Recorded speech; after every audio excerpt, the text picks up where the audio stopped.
want to bring an OG that is still out here younging it. You know what I mean? Homie even got a tongue ring.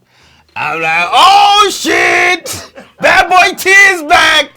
Bad Boy T is back! Shout out one time for joining the Single Nation. Listen! It must be hard, but welcome back. I need to give this damn tongue ring a damn handle on social media, Joe.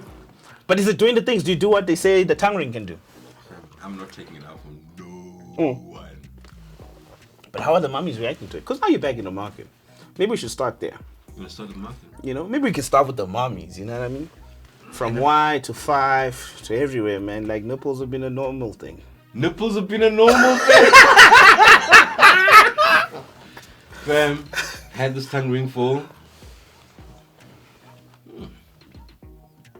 at least 15 years. Get out of here. Wait, you're saying that while you were married, you had a tongue ring? So the hoe was always there? Married. What? Why do you think she married me? Ah!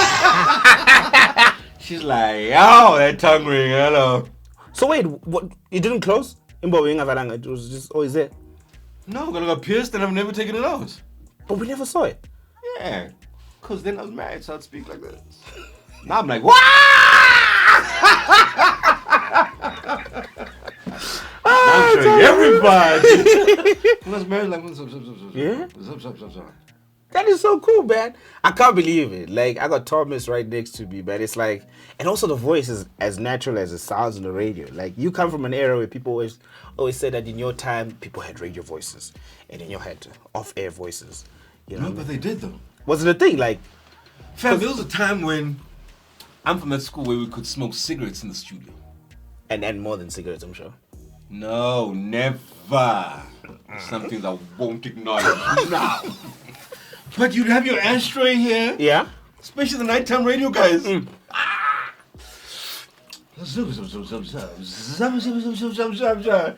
they said it made it smoother. I was like, wow, OG. Now, those are my OGs. We could smoke in the studio, yeah. And who are those guys? Like, when you say your OGs, like, who would you put in that category? Bongani Njoli. Okay. Number one, GoodHopeFM, because I started at GoodHope. Yeah. Mark Gilman, Clarence Ford, Dimitri Jagels, Natano Brachi. I'm going through all my colored friends, John. Yeah. Oh, geez, John, like, Gilman's like number one. Gilman is insane. Like, Did you ever hear Gilman? I heard Gilman during his time at 5. No, that was boring Gilman. You mean there was a wilder Gilman to that? Boring Gilman. Gilman at Good Hope. Yeah? He interviewed Utata Mandela, first interview coming out of jail. That Mandela comes to SABC in Good Hope, in Cape Town. Yeah. To meet up with this white boy with hair down to here and some yo love and peace everybody. I was like, what the hell? No, Gilman he was a god. At school, during breaks, we used to meet up and go, did you hear what Gilman did last night? Because you do like nighttime radio. Yeah. Instead of studying, we'd be like, What is Gilman saying? what the hell? And I missed that. Yeah. Nighttime radio that you go, instead of like, Yeah. Luther Vandross, Whitney Houston. Fuck that Fuck shit. that shit. Fuck that shit. I remember one thing Nick always said. I know that he's in Who's Nick now? No, Gilman. Sorry. What he said is like, sometimes you just gotta, you know, when a woman's skirt is blown by the air and then it shows her underwear. Guys are not doing that anymore on radio. You know what I mean? Where there's no shock, there's no, like it says, when there's no reaction, there's no radio. Sure. You know what I mean? Remember I told you I started at Good Hope? At Good Hope, yeah. Gilman, I'll never forget his words, saying, Thomas, every time you put that mic on, give me something, John. Like, rather, if you don't have, just play a song. Just play a song. Shut the fuck up and play. But when you put that mic on, give me something. Might be a short link, a long link, but give me some. By the time you switch off, I want more. But, oh my gosh, what did I do? I always leave them wanting more, fam. That is insane. Would you say that really shaped you to become the bad boy T? Fuck yeah. Yeah? It was also when I started, didn't have a name. Yeah? Oh, wow. And I remember, because I was doing weekends, 2 to 6, Saturdays and Sunday mornings. You know, 4 hours, 2 to 6. You know how long that shit is. Yeah, in the mornings. Like, that's on weekend mornings. Yes! Damn. Everyone is partying and you... No, I'll be from the party. Yeah? Straight from the club. What? With a young thing? Anyway, so...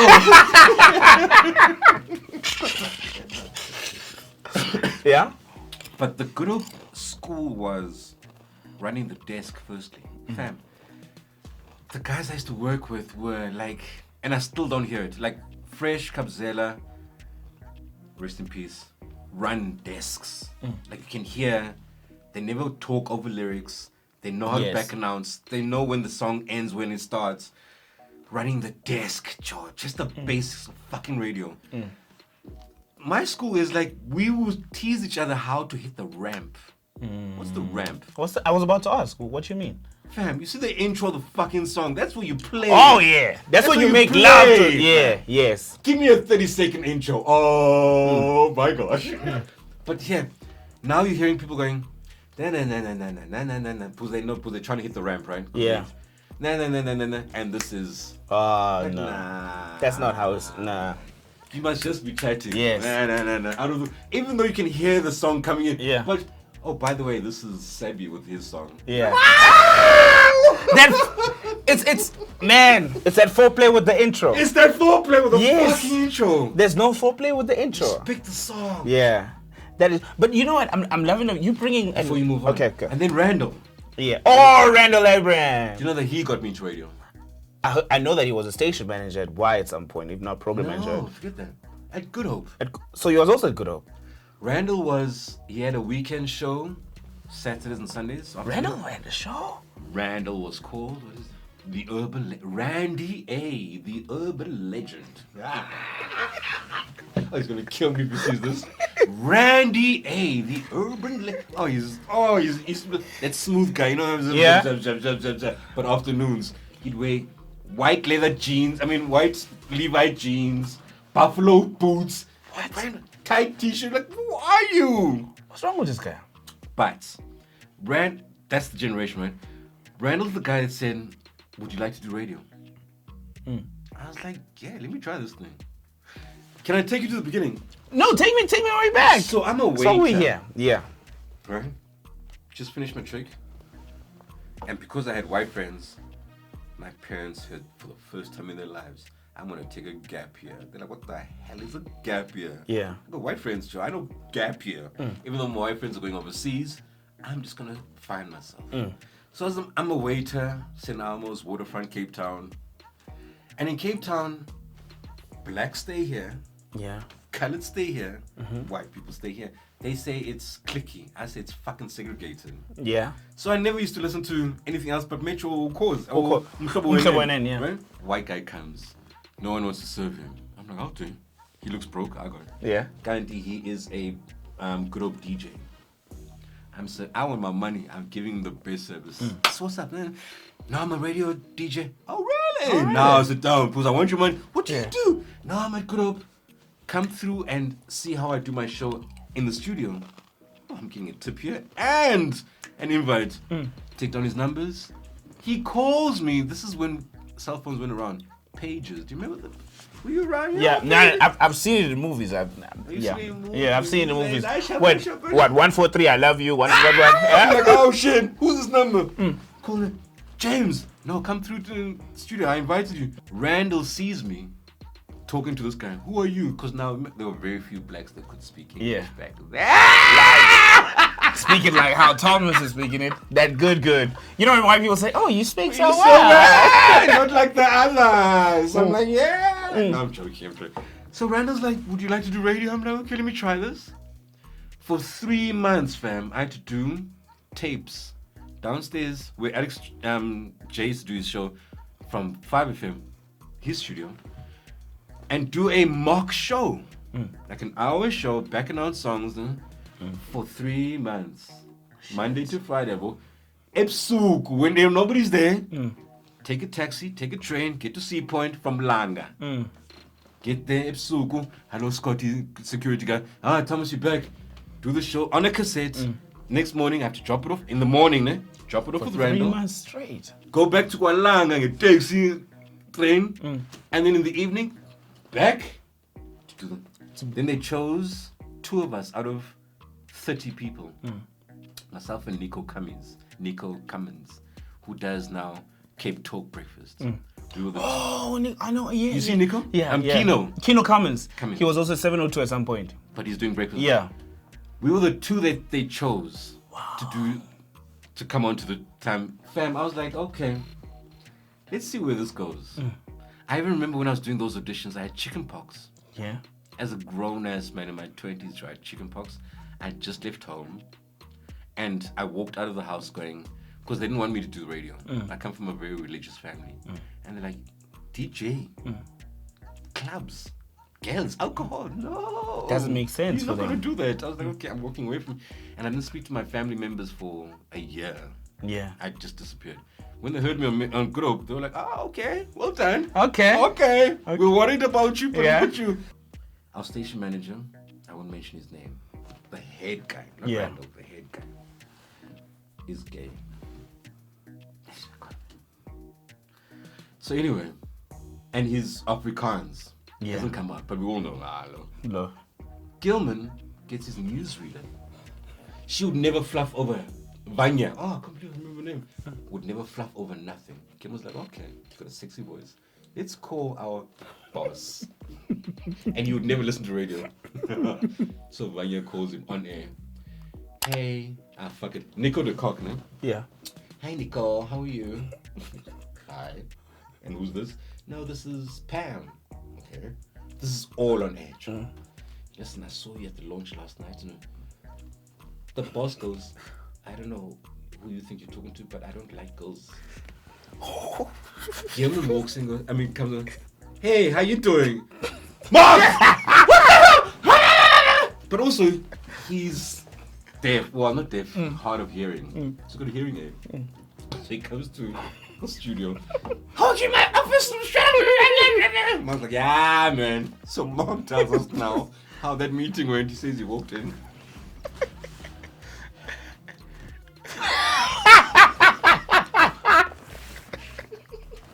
He switched off the aircon, lifted the volume on his. By the time, but I said I'm sorry. Yeah, fuck, man. The things Gilman used to do, guys. So what I'm saying is, what I liked is that I was taught by people who weren't in it for the fame. Yeah.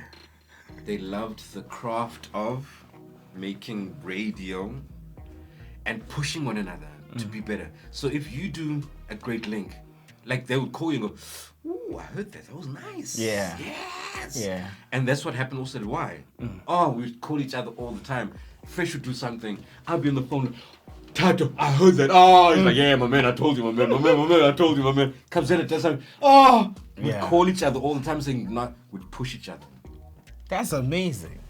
Before we get to why, now you're mentioning, I've never heard this story about Good Hope.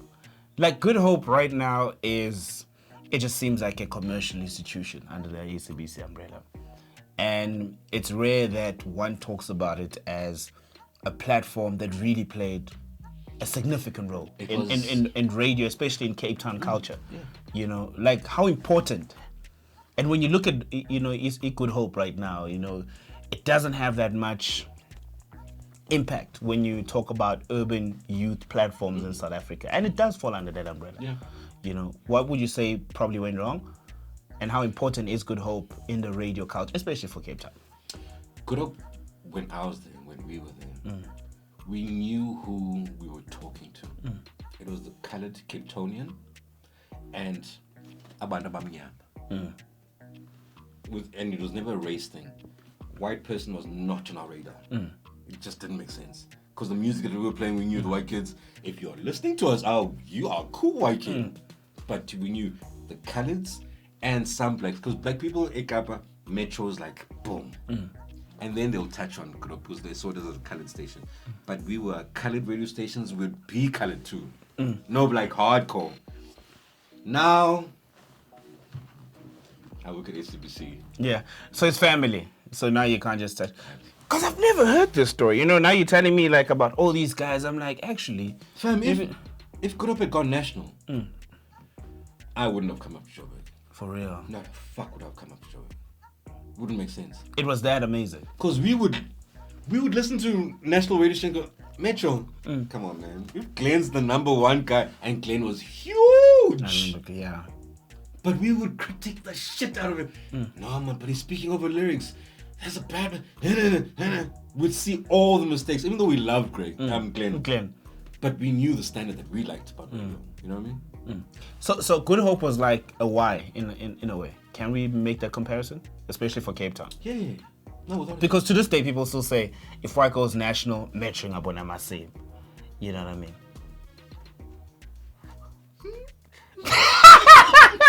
Loyalty. Now. No, I'm asking. You know. Oh, they're saying now if Y could go national now. Still now. Fam, listen. I'm listening, fam. Where we at? What's good? Bantamweight, Joe. You're in a bantamweight lift. So play with Highveld and really Jacaranda. No, play with your kids, Joe. Okay, if you want to do national, take on 5. Don't come here. Whoa! Okay. No, at least 5 you'll try and get to that million. Yeah. Wow. Okay. Let's rewind. Let's talk about why, right? So you make the move, right? Who heard you from Good Hope and said this voice would fit into the Y culture? Randall, who was our boss, had left to go YFM. Randall calls me like, fam, you would work well at Y. I'm like, what is the station? He explains to me it's a youth station. Okay, it's a new thing. I'm like, yeah, let me get the fuck out of Cape Town. Any opportunity to get out of Cape Town, I'm out. That move, I remember saying goodbye, 9 to 12. And the listeners, Thomas, good luck. And even my colleagues at Good Hope going, you're going to a station where there's no advertising. Are you mad? The only advertiser was Coca-Cola. And the launch invite was a petrol bomb with a fucking Zap sign. Oh, I've heard about that, yeah. My colleagues are like, you're going to a station where there's no advertising. That you've seen the invite. I was like, I'm going. So 12 to 3, I say goodbye, listeners. Good luck. I get onto a plane. Take you back. DF Milan Airport. That was called before Cape Town. Yeah. Onto a plane to Joburg on my own with a bag. I remember my Ferrari jacket. I had a Ferrari jacket and my bag. I'm moving to Joburg. Randall, when I get to Jan Smuts Airport, motherfucker, it was called then. Way back. Right? Jan Smuts Airport. Yes. When I get there, what do? Just look for some ugly motherfucker with an afro. Motherfucker with an afro. As I walk in, I see this one tall guy with this fucked up afro. You must be the guy, right? He sees me. You Thomas, right? I'm like, yes, I'm Spusiso. Takes me from Oi Tambo. I'm from Cape Town. I'm fresh from Cape Town. To Bertrams. That's a distance. No, fuck the distance. That's nasty. I was like, this is dirty. Like, this is where the studio is. No, this is where you're broadcasting from the hood. I'm from Cape Town, Sea Point, beachfront view to Life the hood. Putting my bag down to go to the launch. You see, this is a mindfuck for me. From the airport to Bertrams. I'm like, put my bag. I don't have a place to stay. Yeah. Right? And we're starting the next day, 1st of October. So this station was not on air yet? It was just music. Wow. And people were losing it just over the music. I heard. Put my bag down in the studio. I'm going to Santon Square. I've never for the launch. Firstly, I see white people serving blacks as waiters. So that's a mindfuck. Because you're a waiter yourself. Yeah. From Cape Town, you don't see that shit. White people serving blacks. I'm like, what? What's going on here? Okay. Now I'm meeting my colleagues. Fresh, I'll never forget. Fresh walks up to me in these gold chains, looking like Mr. T. Gold. Yo, what up, my man? My name is Tato. Fresh. Hi, Thomas. Oh, you're the guy. 12 to... Kenny Maestri was king, man. Oh, yeah, there was Maestri. He was killing it. Mafuta jam. Oh, you the guy who talk. Good luck, my man. Good luck. So wait, you flew up to Joburg knowing very well which show you're going to get? Yeah, 12 to 3. Yeah. Okay, Monday to Friday? Yeah. Okay. So, at the launch, remember? White people are serving blacks. So now I'm on my guard, because I've heard about this Joburg place. What I hear is like a toy. I'm like, what the fuck? Is it gonna be a riot here? Yeah. It's part of Scheme's performance. Oh shit! Now imagine how starstruck. I'm like, wow. This fucking Scheme. Oh my god! Tebe walks up. I'm like, wow! Oscar walks up to me. Hey, my man, Mosquito. Hi, nice to meet you. So now at the launch, we get drunk, fucked up. I'm meeting my colleagues for the first time. Then I'm like, Randall, where am I staying? Randall's like, shit. Dirk, the head boss. Yeah, now that's a big boss. Dirk is like, no, my daughter, you can sleep in my daughter's room, don't worry. No, as in like she'll give me her. Yeah, so no. Yeah, I get you. I know you can jump to it. Nah, it's 97. You know, No, white people it's- are now accessible. So yeah. Sleep at his house. Yeah. I remember sleeping in that bed in his daughter's room, Joe, and putting the radio on, the clock radio, and hearing Sammy. T. I was like, oh, is this what we sound like? Oh, because I've never heard of why. Yeah. Everybody's heard like what the, like Sammy T said, you're not Kiona. I was like, ah, shit. That's This us! was working. Why shoot? I'm there by 10 o'clock, Joe. My show starts at 12. I'm like, I'm here, I'm ready. But the crazy thing is because everybody knew Kenny is the main guy, né? And you know the window by the studio, like no, most studios there's that window. Yeah. Bertram's. And I was nervous as fuck. I don't know anybody in this building, and they all came to the window and watched me do my first link. I was like, these guys are putting pressure on me, John. Did my first link, and I could see, because now they wanted to trust, because the Nabo, they've never heard of this guy from Cape Town. Why is he? Did my first link, I could see everyone going, okay. Nice one, Randall. Nice one, yeah. But what was scary though? What would you say was different or scary? Was it because now you're supposedly chatting to black people after communicating to white people for the longest of time? What was scary for you? What was scary is I don't know this place. Like I've never lived in Joburg. I don't know what Joburg is about. And I can't do the same radio I did in Cape Town. Yeah. Thank God I've got the basics. So I just went straight back to the basics, Joe, until I find myself back announce the fucking song, tell the time, and sound happy, Joe. Yeah. And then keep it moving. Play music. Play the fucking music. And that's what I hid behind before my personality came through. Yeah. And that's what I liked about YFM. Leo, our compiler then, who is now, where's Leo? At B? No? Trace. Head of Trace. Oh, I've Leo met man. Leo. I've met Leo. I have. Call him Skilo. Yeah. For a reason. He's Yeah, I met Leo, yeah. passionate about music. So we wouldn't just let the computer compile for you. Like, dude, what do you want to hear? Like, put some hip hop. It's like, I got hip hop for you. Oh, shit. Can I play it? Yeah. So give me the playlist. So now I'm falling in love with the music. Like, Yeah. that's my personality. Yeah. So then I could be myself. Yeah. Because I could do the basics. Once the music came out, I was like, oh, wow. And then how did the Bad Boy T name come about? Did you discover that name on Y or it came Good Hope? How did that come about? The compiler, Natano Brachi, whatever, Natano, whatever your fucking surname is, who is my boss now at SABC. Oh, shit. Like, big boss. Yeah. He was compiler at Good Hope the week before I'm doing my first Saturday show, Graveyard. Going through the music. Shit, Nate. I forgot. I need to have a name, right? Because, yeah, you're not going on air with Thomas. It's fucking boring. There's no ways. And we chatting, going through names. I went through comic books. Nate, what am I? This woman walked in. Oh, this cute older woman walked into his office. Oh. I Can't find the network connection. That's Okay. not mine. Here's my phone. It's not mine. I think it's your watch. Oh, snap. Yeah. So she walks in to talk to Nate. But I'm looking at her going, this woman is cute. She walks in, hi, my name is whatever. So I'm like, Nate, who's that? All he said was, damn, you're a bad boy, man. Ooh, I can work with that. I like that. And the T, oh, And it rolled. it rolled. And when you said it on the air in GP, how was the reaction? I don't know what. Like after you did your first link, because there was no social media at the time. Did the lines go off? You know, like what? You see, then I didn't care about that. Yeah. I wanted my colleagues to say, yeah, okay, I trust you. You can do this job. Yeah. Like whether the listeners, I didn't care about the listeners' job because I knew if I can get my friends, my colleagues to appreciate what I'm doing, listener will listen. And your first immediate person that you became friends with, now that you're part of this, Fucking Fat Joe. was Fat Joe. Well, let's be clear about it. I slept in the studio for 3 months. Remember I told you I didn't have a place to stay. Oh shit.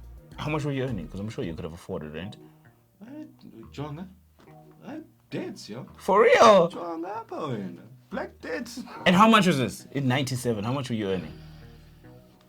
97. close to like 12 grand. 12 grand in 90s. Damn it, Thomas. That's good money. When the rand was still stable. No, I used to pay. I don't know how they pay you guys now. But no, we took most of that budget, yo. What? No, but also, let's be fair. We hit 1 million. Wow. That's why we Thomas. could earn like 12. Wow. We had t-shirts saying you're 1 in a million. Man, we've done. I've never had that t-shirt again. But anyway, that's not the point, man. The PRC done fucked us up, though. Slept in that studio for 3 months, man. I remember my first salary. You made me feel like a Vuzu presented it. Like, okay, cool. Yeah. I went to the Holiday Inn in Eastgate area. Holiday Inn. Just so that I can sleep on a bed and take a shower. Like I paid for that night. Like I'm gonna get a room so I can shower and sleep on a bed. So Fat Joe, if my colleagues were here, they would tell you, they'd fucking kick me on the desk, Joe. Hey, it's not Holiday Inn. We're here to work. Get up. My God, it's only 6 o'clock. Yeah, breakfast show starting. Let's go. So I have to go to the bathroom, brush my teeth, manzi. So that room, that Holiday Inn, fam, that night I will never forget. Because I ordered room service. I ate a proper meal, slept on a bed, and then shower. I was like, with dreads. I was like, fuck it, they're getting wet. Oh, You had dreadlocks! No, they're getting wet. So, first salary. Fat Joe, I've been sleeping there. Fat Joe's like, yo, let's go to a party. Okay. I don't know any. First party I ever went to in Joburg, in Grayston. What's that corner? Corner Grayston, and what's that intersection in Santon, man? Rosebank, coming from Oxford. Yeah, Oxford Road, yeah. Grayston, Oxford, right? Yeah. Big lights? Yeah. There was this house. That's all I remember, that house, fam. It was a house party. Like, mansion, not house. And I'm walking by. Here's some dude.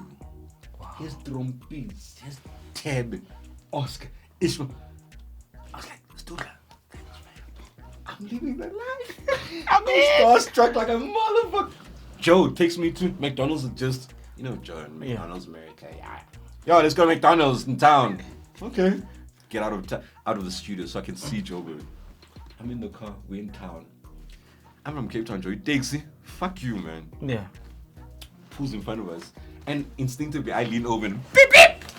No, nigga, don't do that. Joburg, they'll kill you here, nigga. Don't do that. Sorry, my bad. So Joe was the first person to show me around. That is so crazy. And your first instinct of Joburg, because this is your market now. These are the people that you're going to be talking to for the longest of time. What was your first instinct? I hated this place. And like I was telling you, those first 3 months, I remember there was a time I actually went to Randall's office. I'm like, dude, I can't. I'm going back home. It's like, hang in there, man. You're going to like this place. And I thank the Lord that he said, hang in there. Because I couldn't find a place to stay. My friends were my colleagues. I didn't know Joburg. I was like, this place is not doing it for me. I'm going home. Yeah. It's like, hang in there. And what kept you going at that time? So going back home, you tried but you didn't make it. I was not going to do it. Yeah. No way. And especially because I came here on my own. And it's closer. When we go to the bush initiation, when we leave, obviously we burn the huts. So your hut is burnt and then you turn your back to the hut. So you're never allowed to look at your hut while it's burning because that's the past. But before you take your first step out of Ehlatin, there's a line that we all say. Each man stands on his own in front of the sun. So when you're judged, you're on your own, black man. So those words from initiation have always rung in my head. That you chose to come here. You said you're going to do it. So you better make it fucking happen. Now, you have this thing. Because I know the story of why they always say you guys had one computer, one telephone line, one mic. And you say telephone line, landline. Yes. Landline, yes, landline. Yeah. And now you're supposed to have somewhat of a conversation with this new audience, new city, and keep this conversation going. And one thing about that era of why that has always stood out is the fact that you guys just spoke your mind, shared what you're going through in life, and that's what made you guys epic to this day. And you guys were just you'll just never give a fuck. How did you then get the content right at that time? Because you had to share your life. How did I? How did you go about like sourcing out content and conversations? Did you just talk about your journey as you navigate through Johannesburg? But that's the whole point of content, right? True. Fam, like we used to just live our lives and then go back on and go, oh my gosh, I went through this. Because I came first apartment in Yeovil. Came to Joburg, lived in studio for a while, but I moved into Yeovil. Yeovil was a mind fuck. Like if you can't live in Yeovil and not have fucking content. There's something happening. Monday blues. Tuesdays 702 702. You wish. 206 hip hop nights. Wednesday. Okay, calm the fuck down. Some would go on poetry nights, but there'll be something. Thursday, raga nights. Friday says. Then there was Sunday. Calabash, Oscar. There was always something to do. But what we would love to do is give me your experience. We would never go, oh, and I hate that fucking radio. There was this research done and Really? So we would talk about. Yeah. Then I saw, and then we did, because I think that's what people wanted to hear. Like, talk to me about my city. Yeah. You know what I mean? Say things that I possibly know. That I saw. Yes. Fresh. Let me give you an example about Fresh, Joe. Fresh used to fucking take a taxi, not a cab, Uber. A taxi to work. A car. Fresh, I remember him walking around there going, yo, bad boy. This shit's getting big, yo. Yo, bad boy. I'm like, what you mean? I can't even take a taxi no more, man. Because I just passed the money doing it like, DJ Freshman. Shit. That's how big it was. But he would talk about that on air. Like my experience on takes. I can't. He's like, Studio Mix. You remember Studio Mix? I remember Studio Mix. Fresh did Studio Mix the first time that Friday. So Monday, he's like, my man. TV's big, my man. We famous, right? But TV, shit. That's what we used to do, fam. Your breakthrough, your moment that really solidified yourself when you do this thing every single day. Fresh tells you that, my man, we're famous. My man. The day you experience that, actually, fuck, man. Ndishushu up. I'm hot. Where people distinctively said, yo, Thomas, njaya, wena, spirit. I don't take those moments into compartments. Like, I remember that. Yeah. Fam, I'm just blessed to do something that I really enjoy. And when somebody says, I really like your work, it feels good. Yeah. Doesn't matter the salary or how many fucking followers I have on. But just somebody saying, I like your job. I like how you do your job. That's all that counts, man. And you've always been, to this day, people talk about Harambe. Big up, Sans Ali. Oh. You, Lika Summa, and people always say, yo, man, like Harambe was it was everything, especially for the culture itself. We talk about hip hop music. Your love for hip hop and then tying it up with radio, like, when did that start? But I've never been a hip hop head, like backpack and tell you like song from beginning to end and give you the. I fell in love with South African hip hop because I could identify with. You go to the party, there was no hip hop back then. It would just be fucking house back to back, and quite was nice, ne? But I'd be at a party and I'd be that guy standing on the wall.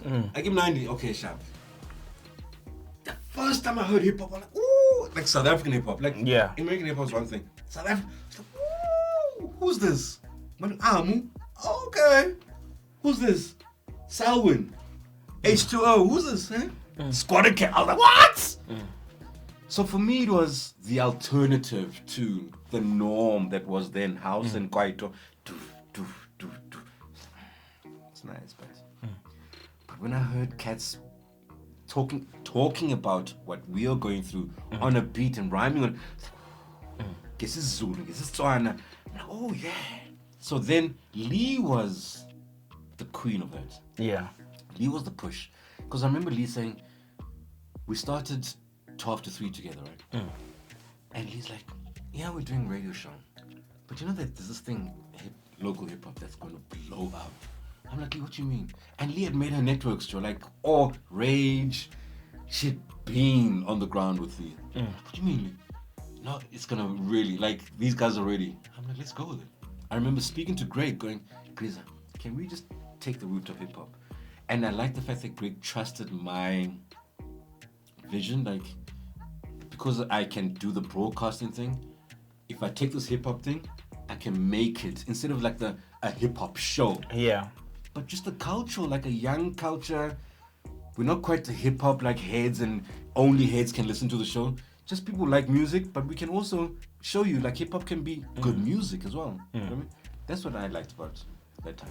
And your first act that you, because obviously you're saying that Lee was the brains and the map around everything and finding these acts, but that one act that you heard, Amu killed it for you, the principal.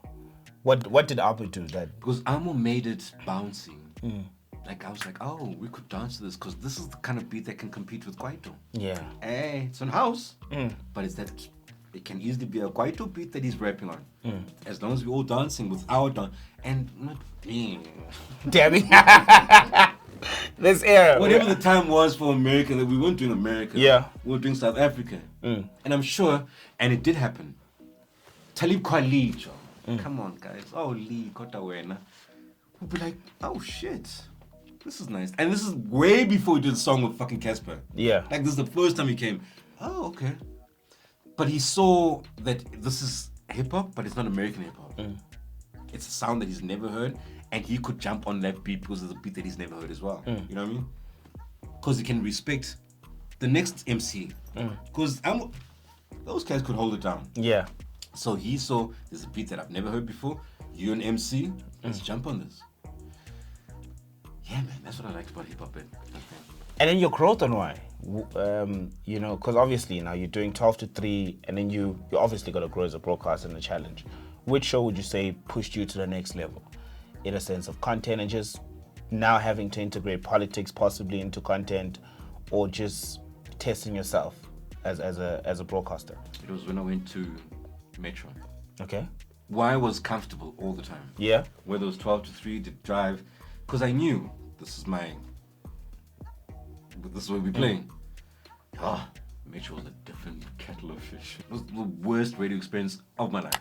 You took over breakfast at Metro? I was doing breakfast after. Who did breakfast on? I think Azza or someone. No, we did breakfast myself, BBK. Yo, there's BBK. Loopy, Refile, Yeah. Naked DJ. Yeah. No, we did. But it was a horrible experience. Yeah. Wait, didn't Y offer you breakfast at some point, or was it Drive? No, it was Drive. It was Drive. No, we did Drive. Yeah. When Fresh left for 5, right? Was it the time? No, when... we left at the same time. Myself, Fresh, and Spoon. Yeah. At the same time. But Fresh was doing breakfast. I was doing Drive. But then they also changed the time slot, so it was like 5 to 7 was Drive then, and afternoon 12 to 5 was. So they extended everything. So you were never like offered breakfast at Y. You just peak like. I'm never gonna do breakfast at Y. There's no way. Why? Aye. What, waking up in the morning? Aye. You were just partying, living your best life. You couldn't wake up in the morning. I was never gonna do breakfast Yeah. at Y. There's so many things to touch on, Thomas. I'm trying to fit it up into so much time that we have. But your fondest memory, that one thing to this day when you think of why the brand and the history, the brand that made you move up to the city, got you to learn about Johannesburg. What's that one thing that still stands out top of mind when you think of those days at Y? Because you even found love at Y. No, I found a friend at Y and I found love at Metro. Okay. When she moved to Metro, that's when. Also been vibe at Metro, at Y. Okay. Friends then. Okay. But Y, there was this one moment when Y rebranded. The old Y logo has like edginess to it on the sides. And the new Y, the logo now, straight cuts. Like, look at the logo. Oh, yeah. Try and find, like, when we were there, like, back in the day, the Y logo. Like, even that, remember, do you see the Y t-shirt with the Y logo at the back? I think I've seen him on the pictures where all of you guys were like at a balcony or something. Yes. Smooth, yes. Seeing straight lines. And that's where it went wrong. Because why Bertram's to move to Rosebank was a commercial move. It was a business move because the advertisers were scared to go to fucking Bertram's, and white people obviously. No, scary. Okay, we'll take the brand to you. And that's where I think our edginess was gone. Because now we played like everybody else. It was more formal, it was more strategic. Back then we're like, fuck. Record companies would say, this is the new Dr. Dre album. And this is the first single. Like they would do with all other radio stations. Our compiler would be like, thank you. Oh. Let's listen to this one. Nah, let's listen to this one. So we play our own songs from the same album. Record company like, no, but you're fucking with our strategy. Hey, this is YFM. It's our sound. Yeah. I think that never changed. I'll say that as a youngin' there where it's for example, like I always tell publicists when they come to do interviews on my show, don't tell us what to ask your artists. Yes! We don't care. We don't care. You know, so as soon as you say, okay, cool, please don't ask, okay, man, I'm cooking about Australia. That's the first question. Malume. Listen. Your publicist doesn't want us to talk about Australia. But why can't we? You know, what happened in Australia? No, we're not asking. We're just like, what happened? You know what I mean? And I think that's always been the identity. And shout out to you guys for starting that movement. Then now you join Metro, national footprint, station that's cool back home. Now you have ears in parts of the country probably you haven't even traveled to. What would you say Metro pushed you to the next level? My first song, because that's how important that move was to go to Metro, were my hip-hop friends from Cape Town, Fifth Floor. And I don't think they've ever heard this song again on radio. But I knew that I wanted to start with a song that's from Ekaya. The move to Metro the first time was a crazy movement because I think people weren't, from management to on air, we were comfortable with what Metro actually represents around the country. It's new management and also the team, with all due respect, Azza was great at Metro, but Azza wasn't really wholeheartedly into Metro. That's why she's comfortable at 702 right now. You can hear like that's where she belongs. Penny, I'm trying to go through like everybody. Glenn been there for years, comfortable. Who's doing 9 to 12? I can't remember who was doing 9 to 12 then. Like this is before Bonang. Azanya. Was Azanya there? Azza was doing breakfast when I arrived. And about to move on. Oh yeah, Azza was doing breakfast and then Glenn was doing drive. Yes. And then they did that swap. And then they did the swap. Yo, I remember that. So there was no stability really. Yeah. So even like amongst us, because there's no stability, and you know, Joe, no work, no pay. Yeah. And we're all freelancers. And once there's no stability, we start looking at each other. Do you want my show? Are you studying? Are you actually auditioning? So there's no trust anymore. That was the first time I went. Now, everybody knows their role. Yo. Yeah. And then, because now you come from a family where, why was a family? You guys hanged out together, lived your best. I want to finish your question. Yeah. What is the difference in broadcasting, I guess, now? Doing national. Yeah. I couldn't now all of a sudden go, oof, it's a beautiful Wednesday afternoon. See, like those small things. I had to always think, how do I compete with the regional station in those places? So I have to talk about, yo, Musenberg, oh my word, or Camps Bay. And then just know that I'm talking to Cape Town. Or go, yo, Durban. Durban, oh my gosh. Because now you know, Durban, like, oh yeah, you know how it goes. So I had to actually focus each link on a spread instead of just, yo, Grayston Drive, that traffic. You know? But how do you do that? You know, and I'm asking you this as a guy who's on commercial radio in the regional province, in you know, newspapers, yeah. Because I think, and I hear people on national radio stations saying it's a beautiful Wednesday afternoon. I'm like, you can't. You can't. Janetta in PE. It's not a beautiful day. It's fucking cold. But if you grab the newspaper from, or get online and find out what they do, as long as you're touching small parts of, and you can't even try and be, I can see, I know what you're going through, but just as long as you know that you keep an eye on what's happening. But would you say, like, going back to what, Gilman told you, when you open the mic, be aware what the fuck you're gonna say, or just play a song. Because I hear it sometimes, especially with national DJs, where I feel like, Joe, you sound like you're broadcasting to Gauteng. It's just that people in PE, yes, man, and people everywhere else can hear you, and it grinds my teeth to a certain extent. Where, dog, sometimes when I touch on weather, I go on my phone. I even have it set up where I'm like, so it's raining, Pretoria, the sun is hot. Sure. So I'm like, if you are on a national platform, sure, it's a totally different ballgame. It's a beautiful day. I'm like, njani man. And they do it all the time. This is a comfort thing. Yeah. You're used to saying that. You think about what you're saying. But how do you get yourself out of that comfort zone? Because I what I'm sensing right now is you've always been fully aware that you just can't be comfortable. And I feel like I'm comfortable now, and it scares me. For real? Why?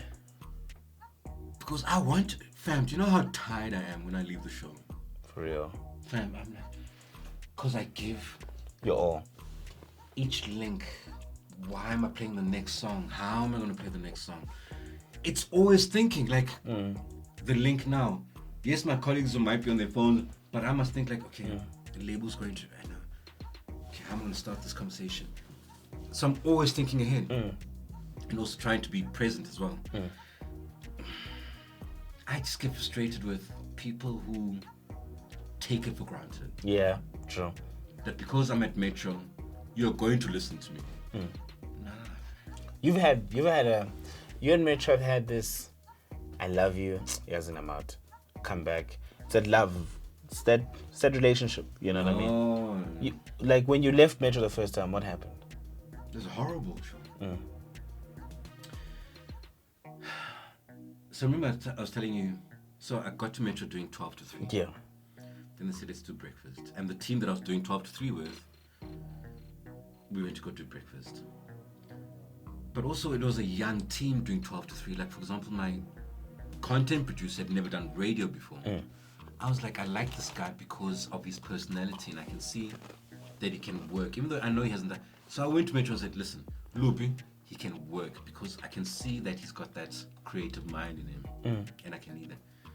Next thing, fame, Joe. Like, this is way before social media. My content producer, guys, I'm not feeling well. I'm not coming to work. While we are on the show, get an SMS going, I'm not coming in today. I'm like, what the fuck are we supposed to do?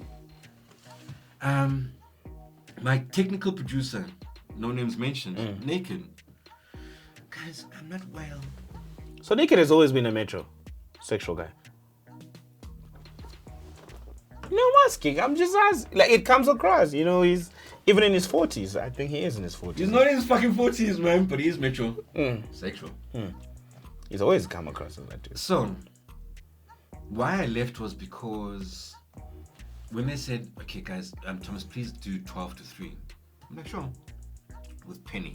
I remember that. My girl. But we also want like more numbers in Durban. So there's a guy called Lego. I'm like, who's this Lego guy?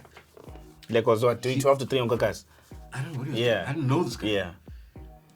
With no issues with Lego. I have no issues with him. But he'll be in Durban and then he'll talk about what's happening in Durban, then you guys do the same. I'm like, what? Okay. Never been done before. Creative, let's do. Then they said, okay, technically, Thoban is the best technical producer I've ever experienced. He used to produce for Gilman from the days that they were at UCT together. So imagine that journey. And he is like, his brain. So now he's going through how we're going to do this first show. Lego comes up from Durban to Joburg in our meeting. Thoban's like, guys, we can do amazing things. On your first show, I want to give you GoPros. What? It still hasn't been done. Give you GoPros. You keep your GoPro for the day and just record your life. By the time I get it, I'll chop it up and then we'll make content. Ooh. Okay. So it's like, let's do reality radio. Okay. Now, it can only work if this technical guy is there.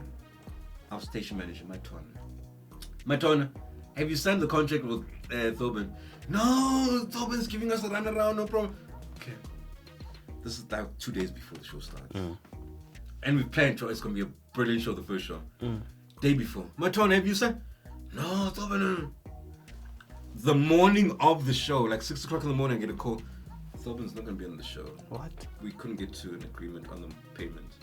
I don't know, you're setting me up for failure, John. It's not going to work. So what must we do? No, just play music. There's no, after all the years I've worked to do it, to just play music, never. The day of we were supposed to start the show, I'm in a meeting with my program manager, station manager, in an office. Show starts at 12, né? It's 11 o'clock. Talking about what we're going to do. Thoban. No, Thoban. It's up past 11. It's quarter to 12. It's 5 to 12. We were still in this, talking about this. Penny started the show while I was upstairs. I went downstairs, did 2 links. Like, Penny, it's time to go. It's not going to work. That's all. And I feel bad because at Y I never said goodbye when I left. At Metro the first time I didn't say goodbye. And at 5 I didn't say goodbye. And at Kaya, I've never said goodbye to listeners. As a listener, I remember that show because the papers had made it seem as, how are these, everybody's a host. Penny's a host. Whose show is it anyway? Exactly, you know? So it's one of those things where when I think you guys did 2 of, if not 1 link. No, it was 1 or 2 links, Joe. I was like, The next day you didn't show up. So it was one of those things where paper sold it as Thomas just couldn't share the mic. Penny also just couldn't do it. Then Leko did the show, I think, for the... Shame, man. Yeah, he did the show for a while on his own. Hey. Fam, here's the thing though about our industry. Like, you need to stand for something, John. You have to. Because if I had stayed there, just one example of my career, I don't think I'd still be doing radio right now. Because it wouldn't have worked. Numbers would have dropped. Yeah. And it would have tarnished you. But they get rid of you, right? And then who's going to employ somebody who doesn't bring... It's business, Joe. It's about numbers. Facts. I think that... 2009, fam. That's when I walked away. Now, 2009, you were not on radio anyway. What was Thomas doing in 2009? I got married that same year. Imagine I'm not getting a salary. So all the money that I've saved goes to the marriage, wedding. Congrats. Negotiations, all that. But I knew that's a sacrifice I'm willing to make. Right? 2009. It's Confed Cup as well, just before 2010 World Cup. I get a call from Highfeld. Come join. Get out of here. Highfeld called you. I go to the studios. I'm like, no. I was gut feel. And I'm not earning a cent. And props to my ex-Joe. She was there. Held me down. I'm like, trust me, I know I'm going to go back to Metro. But how? I was all born. I went to the offices. I was like, the energy, it's just not me. It's just not the one. I'd rather not have a salary. No? Walk away from that. And then 5. Oh yeah, weekend 2010, breakfast there, bro. Yeah. And the way it happened as well, like, there's always like somebody watching.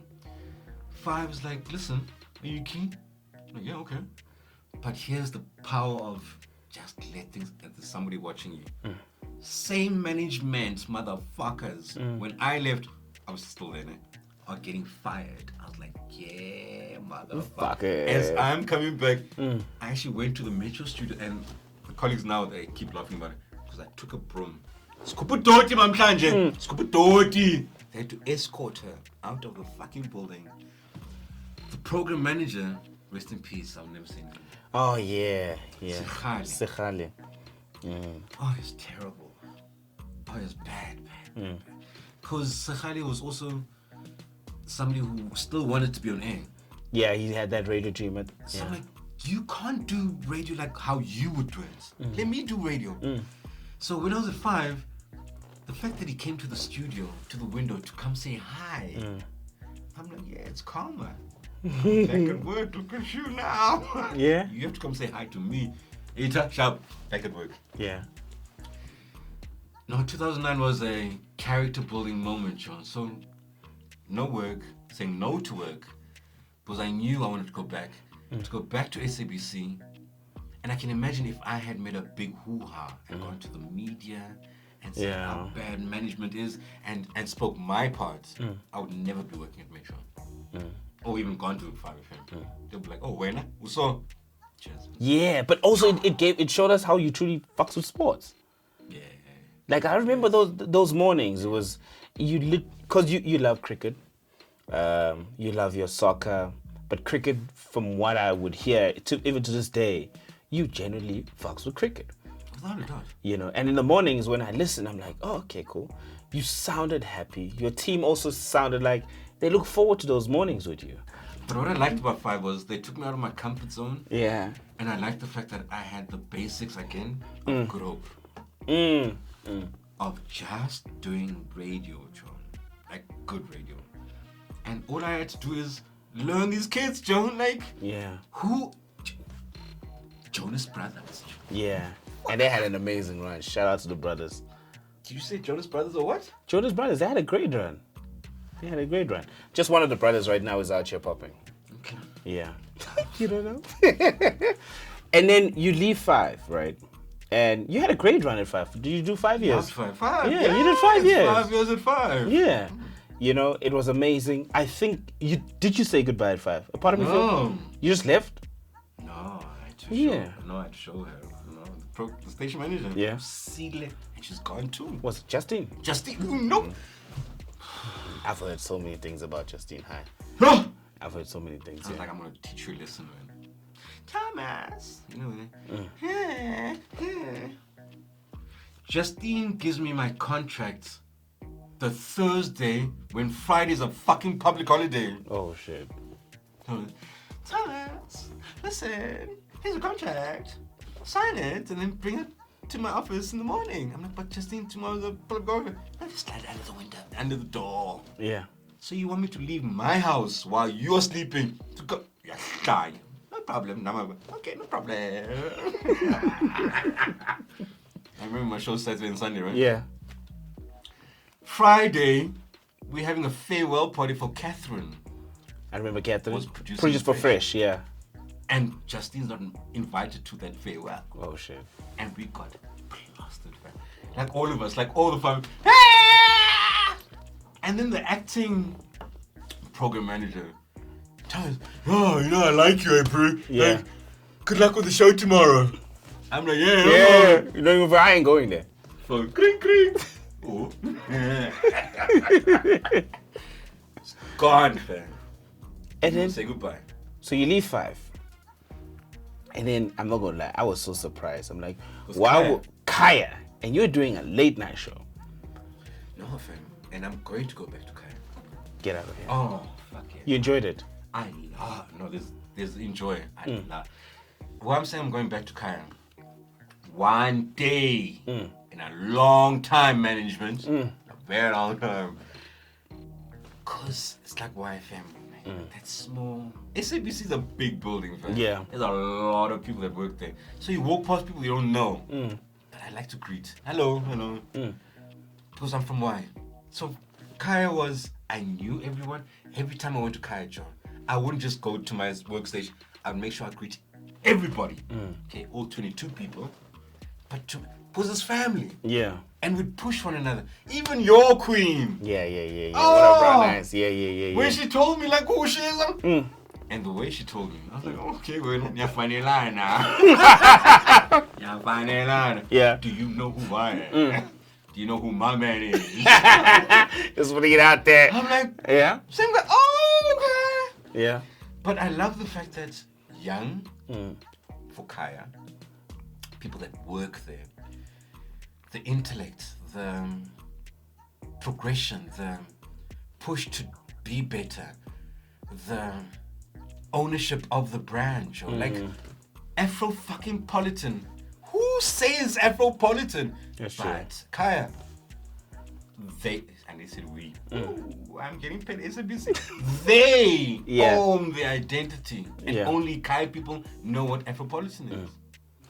You go back to Metro, Amon been doing that thing for 10 years plus. You have to inherit the team. What would you feel like you and Metro have unfinished business? Because you say that you had to, you knew you're going to go back to Metro. It feels like there's unfinished business. What's that one thing you still want to wrap up with your Metro FM journey? I want to do drive one more time, John. Yeah. I want to do drive one more time, like with a proper team. Yeah. Like a team that's passionate about radio, where I'm late. And me late. Yeah. Last one there, never. Where I'm like, okay, guys, you're setting the bar, like, that's okay. I'm trying to keep. It's crazy you say that. I say this with guys I chat to. I'm like, Thomas wants to just go one step down that drive. Because you wrap up at 3. So you just want to go 3 to 6. I want to do 3 to 6, John. And it comes across, I ain't gonna lie. Yeah. I love Mo, it's my boy. But I just want to do it, John. Oh. And I'm going to. You will. No, I work, John. I love my job. And I also try and push my team to be better. Yeah. Like, you can't just be the 12 to 3 content producer for 10 years. 12 to 3 technical producer for 10 years. You also want to push yourself as a technical and content producer. I want to do it. But were there any challenges when you took over? Because you had to inherit Pearl and I'm the new one. Yeah. But I think they also wanted the challenge. You know what I mean? It was difficult in the beginning in the sense that they weren't sure what my intentions were. Yeah. You know? And I wasn't there to try and say, you need to go. It's a team, you guys get along. How can we improve what we've already done? And I think we've got that now. And I like the fact that the first year we were the only ones that changed. This year we're the only ones that are stable. All the other shows have been changed. That's true. So with that foundation, the fact that we're the solid ones now, let's build on that though. Like Mel, John, doing so much. Yeah. Like her intellect, her way she can be young and old at the same time, you know what I mean? Yeah. Lebu, who also is new to this, like she's from 2000. And 2000, with all due respect, is not the cool brand. One thing I've appreciated with what you brought out of Pearl is Pearl does have color. You know what I mean? There's so much color in Pearl that when she was doing it with Amon, and shout out to Amon, you know what I mean? But it felt like she was just the girl that just brings the tea at this hour, this minute, and that's it. You know what I mean? But it seems like you guys have something great going on. Would you take the current team you have to drive? I would definitely take Pearl. Yeah. Because I know Pearl is a broadcaster. And Pearl likes to be challenged. I would need a stronger team behind me who will get there before me, who will leave there after I'm way gone, who don't want I want to be famous. I just want the work to speak for itself. I would love to work with that kind of team, Joe. I feel like it's a dream. At the same time, we only had like a few minutes to just run through your 2 decades. How long have you been doing this? Since 1996, Joe. Fudge. And I'm so proud. And the crazy thing is that the 96 now are like legal enough to explore. I say this as you're a single man now, so I can tell you. Have you seen these 96 years? Oh, okay. Wait. Before I let you go, who would you like to say thank you to? And someone you'd like to say I'm sorry throughout your career? Someone that you want to say, you know what, thank you.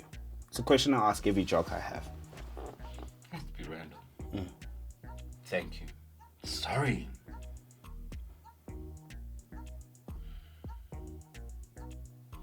Unsta. Is that the cute white lady? Unati. Oh, yeah. Oh, My ex-wife. Unsta. Oh, you call her Unsta? No, I don't call her Unsta. Oh, so who's Unsta? Because now that we're exes, I call her Unsta. Okay. I had a name for her then. Yeah. Can't call her that name now. Yeah. That's what the sorry. No, Josh was there. And she hung in there. Timing, Joe. Yeah. And I said, I'll go back. Trust me. But she was there. She held it down. So the sorry to her. Would it ever be like an AK and Zintle situation where you go back home one day? It's not about going back home. Going back. No. Because you know not Bad Boy T, man, T-Boz also, and his ex-wife had a fallout, and then he went back. Let's go back? No, I'm talking about T-Boz. Yeah, Kaya. Oh, T-Boz. Yeah, T-Boz. You No, don't that's hear. a different thing. No, T-Boz. And would you ever go back? Because y'all look good together, man. It's an amazing love story. No, got amazing kids, John. Yeah. No, too much has happened. Safer this way. Yeah. Thank you very much for coming, Thomas. Familia! If they don't tell you, you're freaking amazing. How do we meet, okay? I want you to tell me. Huh? How did we first meet? First time I saw you at the gym. Right? Yeah. I couldn't help myself. I'm like, Fucking Sabby, hey, right? look at this young old man. You know what I mean? Like, hey, Thomas, how you doing? Hey. And I kept it brief and short because I've always believed that when people are at the gym, it's not. Yeah, it's like, it's like your space. Time, it's and your the own way time. we met, I was like, I've always wanted to meet you. Yeah. To see you. Okay, do your thing. Yeah. But now we're here. Thank you, man. Thank you for honoring the invite. You're freaking amazing. I hate interviews. Nah, this wasn't a chat more than anything. It's just all these fancy things and right in front of us. And hopefully this helps you, man, as a young jock. And even as a jock in the game right now, man. Literally, there's so many things we can talk about outside of radio, but this is just more about radio more than anything else. And meeting and people saying that it's dying, but we're still personal. We're still powerful. We're still impactful. We still chat to people that need this kind of information that we share and we show them. And this is amazing, man, to chat to people. For me, it's crazy, man. Like, I used to hear you on my radio and to sit with you right here and to dive into your mind with, it's not even questions. Literally, it was just going through the journey. Hopefully, you've learned a lot. This is Behind the Mic. Subscribe, tell a friend about this, and hopefully it helps you to understand that don't get freaking comfortable. Don't get comfortable, John. There's a kid there waiting to freaking kill it. The same way Kabzela came through, stood in for Fresh, murked it. To this day, we still talk about him. Can happen to you. I want to do this. We out. Take care. Now it's Pussy Clip Drift.